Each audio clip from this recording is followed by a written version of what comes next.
অবশেষে কি ঐক্য হয়ে গেল চরমোনাই এবং বাংলাদেশ জামাত ইসলামী? এমনটি কি সুঘ্রাণ বাংলার জমিনের সর্বত্র ছড়িয়ে পড়েছে? যেই ভিডিও ফুটেজটি আমরা দেখলাম, বাংলাদেশ জামাত ইসলামী এবং ইসলামিক আন্দোলন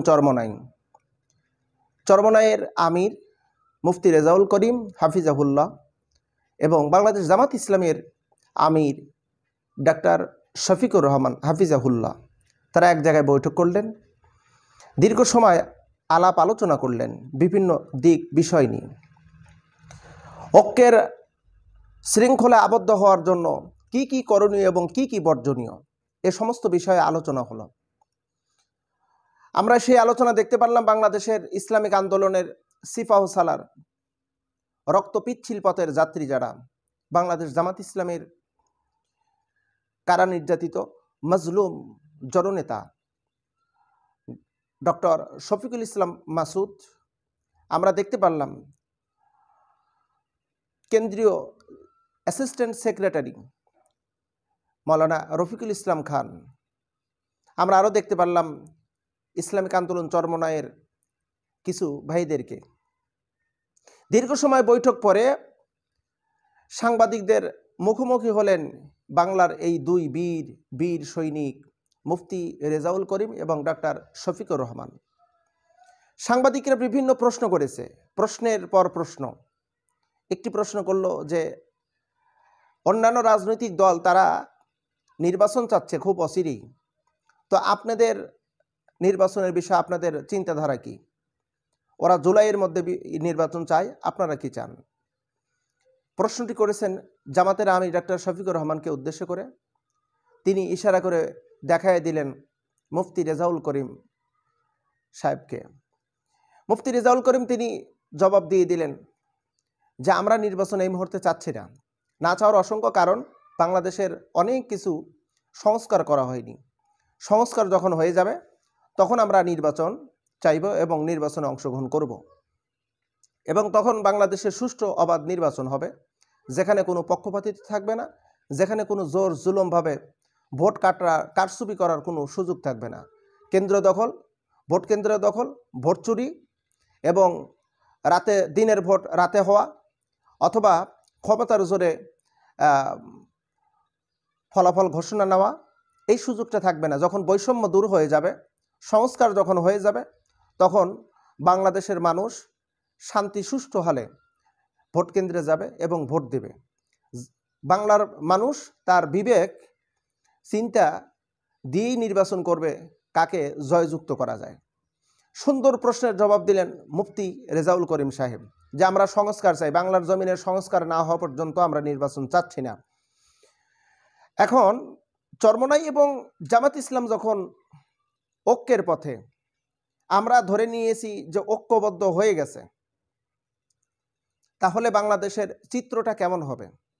আমরা জানি বাংলাদেশের ইসলামিক অসংখ্য দল আছে, বাংলাদেশের অসংখ্য ইসলামিক দল আছে। এর মধ্যে বাংলাদেশ জামাত ইসলামী, বাংলাদেশ ইসলামিক আন্দোলন চরমোনাই এবং খেলাফত মজলিস, এই আরও একটি দল যেটা নির্বাচনমুখী নয়, তা হলো হেফাজত ইসলাম। এই দলগুলোর নাম বাংলার আনাচে কানাচে প্রত্যন্ত অঞ্চলের মানুষ পর্যন্ত জানে। ইসলামিক দল বাংলাদেশে এই তিনটি বড় বৃহত্তম একটি দল।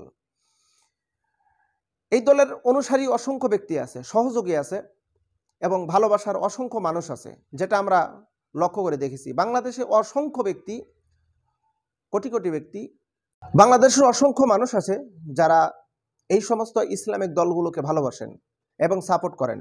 এখন দেখা গেল চরমোনাই এবং বাংলাদেশ জামাত ইসলামী এবং খেলাফত মজলিস, হেফাজত ইসলাম, এই চারটি দল যখন ঐক্যবদ্ধ হয়ে যাবে, বাংলাদেশে যখন এই ভোট যুদ্ধ, ব্যালট পেপারের যে যুদ্ধটা হবে, এই যুদ্ধটা যখন শুরু হবে, চার দল যখন ঐক্য, তখন আর ঠেকায় কে?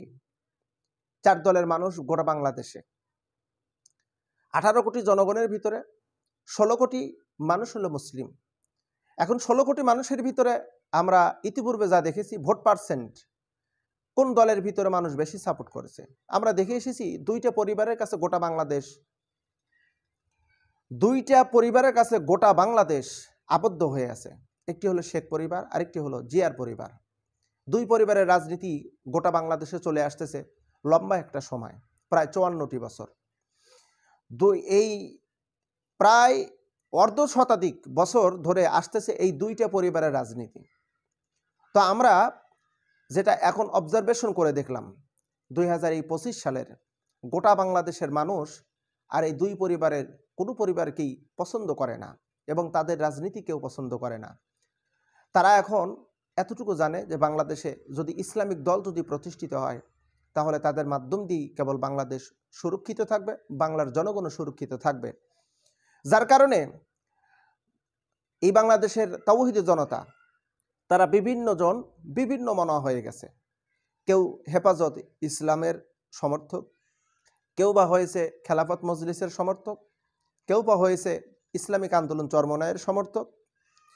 সবচেয়ে ইসলামিক দলগুলোর মধ্যে অগ্রগামী একটি দল রক্তপিচ্ছিল পথের যাত্রী যারা হয়েছেন বাংলাদেশ জামাত ইসলামীর অগ্রগামী।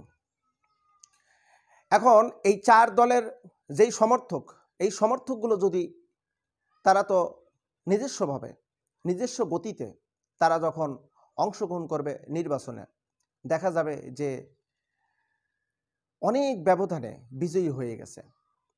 আর যখন বিজয়ী হবে তখনই কিন্তু সফলতা, বাংলার জমিনে ইসলামী ভূখণ্ড কায়েম হয়ে যাবে, ইসলাম দিয়ে দেশ চলবে, ন্যায় ইনসাফ প্রতিষ্ঠিত হবে, সৎলোকের শাসন প্রতিষ্ঠিত হবে, সমাজের ভিতর দুর্নীতিবাজ, চাঁদাবাজ, চোর এগুলো আর থাকবে না।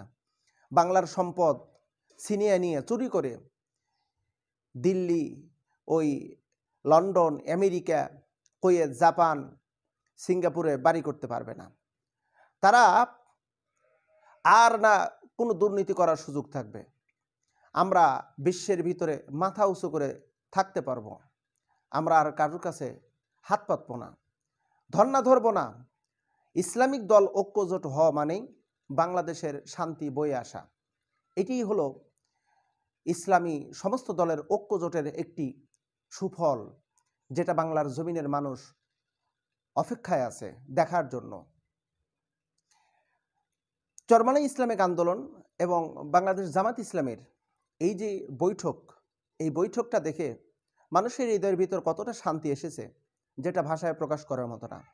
আমরা অবজারভেশন করে দেখেছি বাংলাদেশের সব মানুষ চায় এই দুইটি বড় দল, আরও দুইটি বড় দল, সব দল যেন ঐক্যবদ্ধ হয়ে যায়, সবাই যেন ঐক্যবদ্ধ হয়।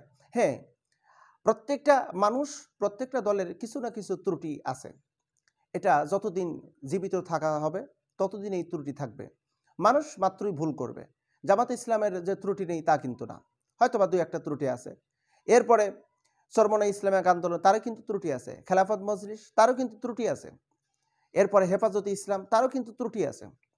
তো যার যার ত্রুটি তার কাছে রেখে দেন বা তার কাছে থাকুক। আমরা পারলে এটা পরবর্তীতে সংশোধন করে দেব, একে অপরের পরামর্শ মোতাবেক সংশোধন করে নেব। আমরা সংশোধন যখন হয়ে যাব তখন তার আমাদের কোনো আপত্তি নেই। আমরা যে ঘরনারই হই না কেন, আমাদের কিন্তু মনের একটা ইচ্ছা, একটা চাওয়া, তাহলে বাংলাদেশে হুকুমত প্রতিষ্ঠিত হওয়া, বাংলাদেশে ইসলাম প্রতিষ্ঠিত হয়, এটা কিন্তু আমাদের চাওয়া। আর সেই চাওয়া অনুযায়ী আমাদেরকে যা করণীয় করতে হবে আমরা